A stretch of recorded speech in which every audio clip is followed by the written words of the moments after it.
Spring storms are ravaging the South. The all-new local news live streaming app. Search LNL. Always streaming, always free. First Alert Radar, powered by Jim Hudson Automotive Group. Live from Augusta, you're watching News 1226 this morning. A look ahead to your morning. Local parks are reopening after cleaning up from Hurricane Helene, and a nonprofit has opened a bridal shop. And in Watching Your Wallet, you're going to learn how you can make a higher education more affordable. But first, let's go ahead and take you outside, giving you a live look at Calhoun Expressway. Good morning, and thanks for joining us. I'm Ashley Campbell. It is 7 o'clock on your Sunday. We're going to send it over to Chris to see how the weather is shaping up for any outdoor plans you may have.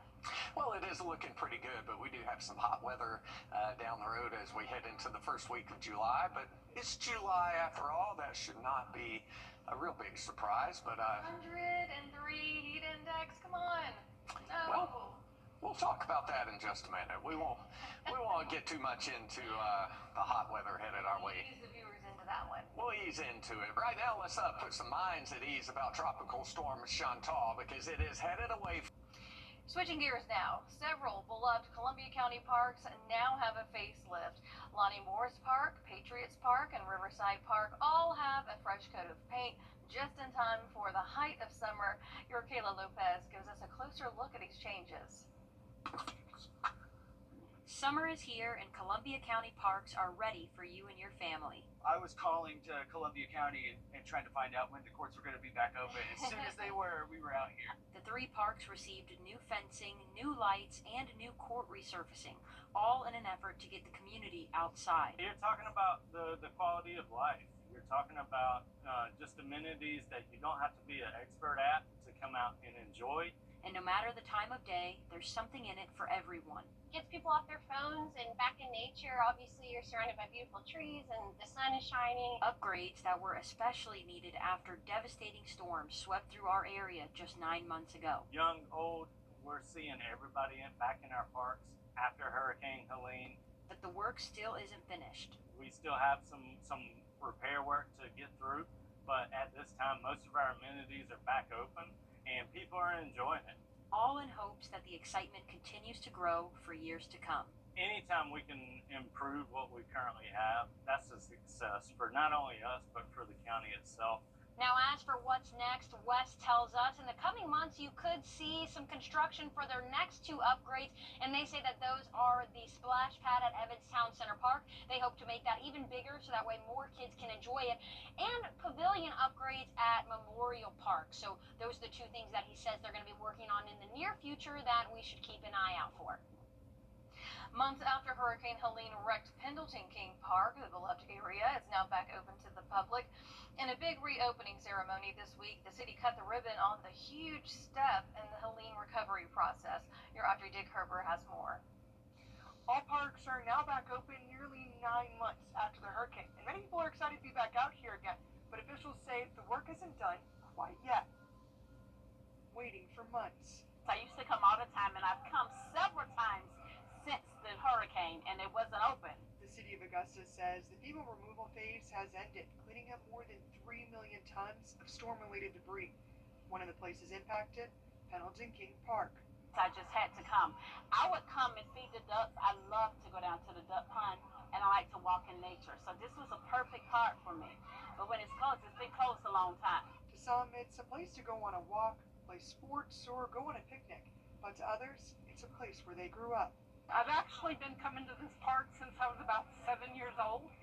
So this park holds a lot of fond memories for me. So I'm glad it's still here and thriving. I know at one time they wanted to close it, and I'm so glad they didn't. So, because it's a big part of the community. And continuing to bring other generations too.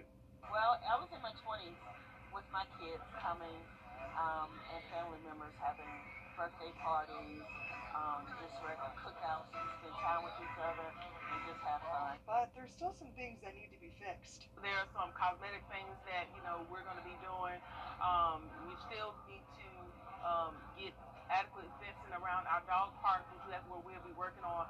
But it didn't stop us from at least opening the park. and some potential new plans, like making the park more ADA accessible, developing an education center in the former carriage house, and cleaning up Lake Elizabeth, all so people continue to enjoy what the park is all about. It's a place where people can come and relax. It's a place where people come for fellowship. I just think it gives folks a little bit of an escape from the day-to-day grind. And as far as other projects we'll be on the lookout for, that's going to be improving sidewalks, roads, and infrastructure across the city. Reporting in Augusta, Audrey Kerber on your side. And 9 months after Hurricane Helene led to a generator fire at McKinney's Tire Service in Aiken, the shop celebrating its reopening. This is video showing those flames and damage that destroyed the property on York Street. Well, this is what it looks like now, this week. The owner saying that this is all thanks to the Aiken Fire Department. They say a part of their equipment was able to be saved, helping them speed up the rebuilding process, as well as their staff stepping in to help. Everything just kind of fell into place. A lot of people stepped up and helped us. The guys, my employees, my sons, we did a lot of work ourselves, painting and everything. We had people helping. It just all came together, and we were finally able to open up about a month ago. The owners also want to thank you, the community, for your support during the entire process, and they're thankful to be back open and serving you in Aiken. When you think of nonprofits helping people in need, you may think about the essential items, things like food, basic clothing, and so on. But a local nonprofit is taking this one step further by supplying clothes for special events. As your Sydney Palmer shows us, Project Life is making sure that everyone can dress up special for their special day. Because I relate to it, because I don't have a lot of money, right? And I was married before, but I'm looking to get married again. The Upper Room helps people like Paris Bush have their dream wedding. I never had a wedding myself, so I'm still looking forward to that dream wedding. And I may not be able to afford a huge experience with a beautiful ball gown, but they have that here. At first, they felt the wedding dresses seemed out of place. We had wedding dresses that just started showing up, and they kind of just didn't really flow with what we were doing downstairs. But with wedding season at its peak, Project Life saw a need they could fill with their extra space. One of the girls at the time said, what if we turned it into like a bridal boutique up there? We were all, as a team, were like, that's brilliant, let's do it, because there's not anything like that. And services are available to all. We just ask everyone if you'll just tell us your story. We'd love just to be a part and help and make your dream come true. And volunteers like Paris play a huge role. We can bring them up here and give them like a red carpet kind of feel, you know, like treats and just asking them what their preferences are. I mean, it's gonna be beautiful. Because in the Upper Room, you don't even need all of the money, to be quite honest. As long as you have that experience where you can come in and feel like a princess, and you have people that really care about you and really care about celebrating you in that day, I think that's what makes it like $1 million wedding without the price tag. In Augusta, Sydney Palmer on your side. The Upper Room isn't just for wedding dresses. They also have prom dresses as well as gowns for other occasions. And if you have some dresses that you'd like to donate, the Upper Room is accepting them. Well, if you're playing the lottery in South Carolina, there's a new way to purchase tickets. Now you can use a debit card. This comes from a provision in this year's state budget, but lottery officials do say that the decision to include the new payment is up to each store. Before, you could only use cash to buy a ticket, and using a credit card to buy a lottery ticket is still banned.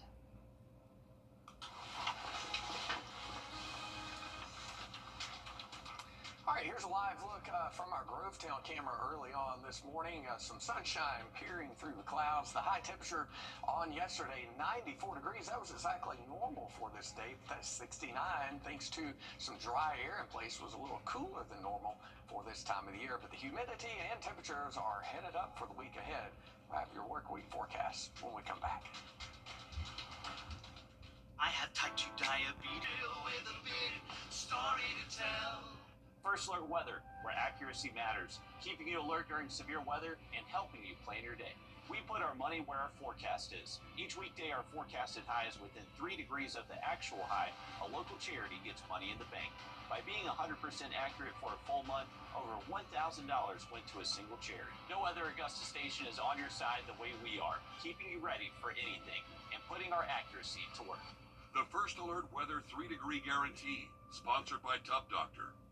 Join us right here on WRDW News 12 at 11 a.m. for Warren A Way of Life. Visit us anytime online at warren.church for more information. Trust meteorologist Emily Acton for your First Alert. We're here for the walk-offs. And that'll do it. Start the buses. The shutouts. Struck him out. 10 strikeouts for Strider. The RBI singles. Double plays. Triple threats. 3-run home run. The moments that make you nervous. And the ones that keep you coming back for more. As clutch as it gets. No matter what your favorite Braves moment is, it happens here. Peachtree Sports Network. The Braves play here. Trust meteorologist Chris Still for your First Alert. Welcome back. Sending things over to Chris with your weather headlines. It's amazing how humidity plays a huge part in those high temps. So with low humidity, hopefully it's not going to be as bad.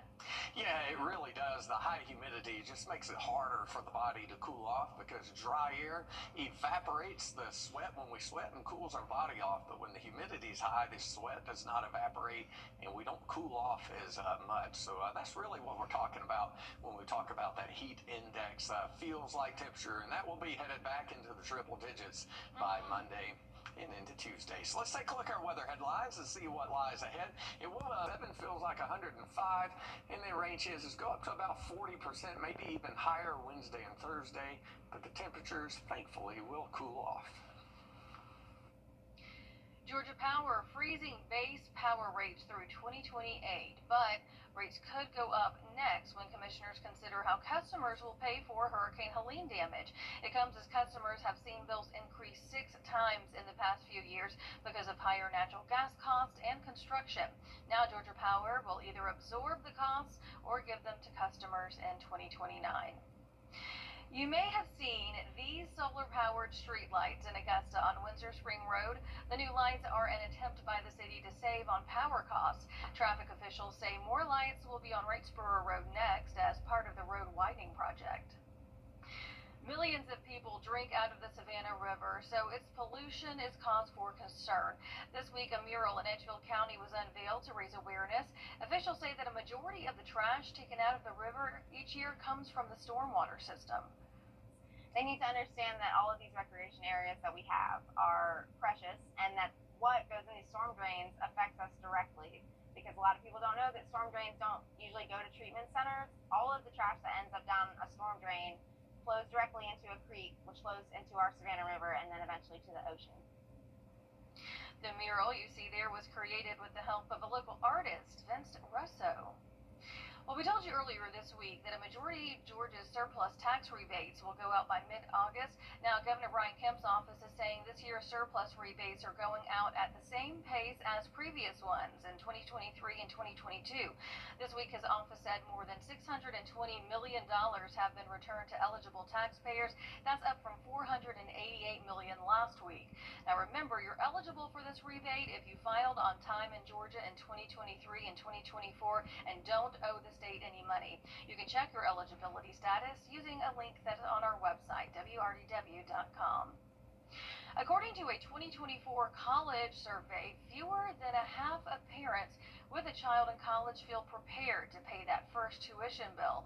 And as Watching Your Wallet, consumer investigator Carice Jackman spoke with According to a 2024 college survey, fewer than a half of parents with a child in college feel prepared to pay that first tuition bill. And as Watching Your Wallet, consumer investigator Carice Jackman spoke with an educator about practical steps to make college costs more affordable. Nikita Williams is the site director for Arizona State University at their Washington, D.C. location. We have brought a hybrid online program for students earning their undergraduate degree. We mainly focus on students who are first-generation college goers because we provide a tremendous amount of support for our students. So they come in the building 1 day a week, and in addition to doing college, per se, they also get resume writing skills, cover letter writing skills. Over the years, Williams has watched the cost of higher education skyrocket. I think back on when I went to school, it was $20,000 for all 4 years. Education now is at about $20,000 per year for, some, depending on which university, on average 140 to 80% in some cases. When it comes to preparing for college, Williams recommends building relationships with high school college counselors and applying for as many college scholarships as possible. Apply. Random scholarships. It doesn't matter if it's $1,000. That's $1,000 less that you have to pay. Some parents, I would say, 529 scholarship savings funds, college savings funds. You can roll that over into different things that the student may need. It doesn't necessarily have to be specifically the tuition. Williams also suggests carefully considering your options: public universities, private institutions, community colleges, or even a hybrid program like this one at ASU. If you think back to when you were in high school or when you were in middle school and we were going through COVID and the pandemic, how was online learning for you? Were you able to sit still long enough? Were you able to pay attention that long? What is your reading stamina? Like, can you really sit down for 2-3 hours and read and study? That's very, very important because everyone's learning styles are different. And how much is enough to save? So about a third of the tuition saved up, cash, readily accessible. Think of a third in scholarships, loans, aid, financial aid, whatever the case may be, help, assistance. And then another third, I think you should have a conversation as well, if possible, about, let's be open about our finances. You may need to get a job and contribute to your own schooling. So start early, do your research, and figure out the best path for you as you begin this next chapter. With this Watching Your Wallet, I'm Carice Jackman. Williams says, remember, you don't have to navigate this process alone. You want to look for resources at your child's high school and online, and make sure you understand how financial aid works before your junior or senior heads off to college there. It is 7:22. We're going to be right back after a quick break. A car wreck can happen on Peachtree Sports Network. Live from Augusta, you're watching News 1226 this morning. A look ahead to your morning. People in the Montclair neighborhood making their voices heard. And our national investigative team discovers NDAs are often used to get data center projects off the ground. And these centers have already pushed some parts of the power grid to the limit. But first, let's go ahead and take you outside now, giving you a live look at Wheeler Road. Good morning, and thanks for joining us. I'm Ashley Campbell, 7:30 on your Sunday. Sending it over to Chris right now as you head out the door. If you're going for some breakfast or church, what's that looking like, Chris? Oh, looking nice and sunny, but we... All right, thanks, Chris. More than 40 community members around the Montclair neighborhood met with city officials voicing their concerns after plans changed for a nearby lot.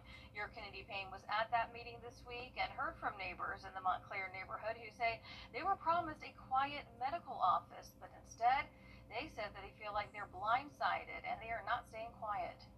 On the corner of King's Chapel and Washington Road, the people of Montclair thought they knew what was coming. We were told that there was going to be a medical office built there. Instead, neighbors are bracing for bright lights, fuel pumps, and 24/7 business. A Parker's Kitchen. And when that fell through, and I understand deals do fall through, but when it did, there was never any mention of a convenience store coming in. And I really think the neighborhood didn't think it was going to be rezoned to anything that would allow for a convenience store. And I think that's a surprise right there. Commissioner Tina Slindak says the zoning change was a quiet shift. Don't be mad at Parker's. They're just a business wanting to come to town, and don't be mad at planning and zoning. They're doing their job. If you want to be mad, your beef is with the developer, I guess. But neighbors say it's more than a zoning switch. It's about safety. The traffic is a big concern. There were 34 accidents last year, 18 so far this year, 3 in one day on the 27th. And now they say they're fighting to protect their neighborhood and preserve what makes Montclair home. No one's talked to us and told us anything, so people are nervous about it. For some people, this is the largest investment that they have is their home. Slindak says she's going to do everything she can to help. Whether that means just the project gets shut down or the rezoning goes back again, but the ordinance is pretty clear, so I'm not sure how they're going to change the ordinance. But neighbors say they just want something that fits. dumping fuel trucks into our neighborhood to go in and out, especially with the amount of accidents that we have. I don't think it's a good idea. I really don't. The proposed Parker's Kitchen is still in the early stages of planning, but neighbors say the meeting was the first of many, and they do plan on reaching out to more city leaders and explore legal actions. The Raysville Marina is back open after being closed to clean up from Hurricane Helene. The marina in Thompson near the county line was already planning to close to add new amenities like a restaurant and shop, but right as they were about to close, Hurricane Helene hit. The marina had to wait months for contractors to finish with Helene construction before they could start on the new marina. Now they're open and just in time for the 4th of July weekend. The people that do the building, all of the contractors, they were tied up with people trying to get roofs back on their houses and emergency care. So we were a little bit late getting started. So we had hoped to be open by March. We didn't get to start building till March. And so we just got open yesterday and are really excited to be back here on the lake. A staple there for so many locals. You can reserve a campsite, you can use the docks, and to learn more, head to our website, wrdw.com. Some veterans in Georgia are hoping that state lawmakers also know several states have already proposed or are working on legislation to make sure costs related to data centers aren't passed on to everyday consumers. We'll have a few scattered showers and thunderstorms this afternoon. All in all, not bad weather for the car wash forecast. We'll call it a 30% chance of rain today. Mostly dry, but entirely hot tomorrow. And then rain chances go back up toward the middle of the week. We'll have a final check on your forecast when we come back. When it matters most, George C. Gentry Lawyers delivers results. I was rear-ended by a drunk driver. They got me $1.5 million. Go with the name you know and trust. On the line for 999. It's bow time. Combine the bold pace of Welcome back. Here's a live look from our Beach Island camera looking over from South Carolina into Georgia. A few clouds up in the sky, but plenty of sunshine finding its way through the clouds. However, there will be some clouds around. Here's your fish and game forecast for you Sunday. Based on the lunar cycle, looks like ideal conditions around 11:20 this morning, and again, right around midnight tonight. As far as the weather at the lake, well, high temperatures today close to 90 degrees. Northeast wind at 10 to 15, so a little bit of a light chop on the water today. Water temperature 87, UV index is 9. That's very high, so definitely sunscreen, the order of the day again today. Bird watching forecast looking pretty good. Sunrise was this morning at 6:24, and sun will set tonight at 8:41. By noon today, again at times we'll have some clouds around, 87 degrees at noon. And 91 by 5 p.m. About 30% chance of an isolated thunderstorm. But if you do get a storm today, it's not going to last very long. The widespread heavy rain from Tropical Storm Chantal continues to impact the Carolina coast, especially up into North Carolina. But that will be moving north and away from our area. Nonetheless, if you have travel plans to the South Carolina coast, definitely keep that in mind. Right now, 75 in Columbia, 79 degrees in Atlanta. Road trip forecast, not a very nice day in Myrtle Beach today. Thunderstorms likely, 83. Farther south into Tybee Island, Hilton Head, the weather a little better. 88 today, even lesser rain chances tomorrow. High temperatures at Tybee Island tomorrow in the lower 90s. There's your travel forecast, 40% chance of a thunderstorm this afternoon in Orlando. We're just about out of time here, so we'll close out the show with your 7-day forecast. There's your hot weather Monday and Tuesday, 96. Monday will feel like 102. That 97 Tuesday feeling like closer to 105. Mostly dry weather for a couple of days. Looks like Wednesday and Thursday, a wet pattern returns to the area. We are all out of time, but we'll have the latest news and weather tonight at 6 and 11. A serious crash can lead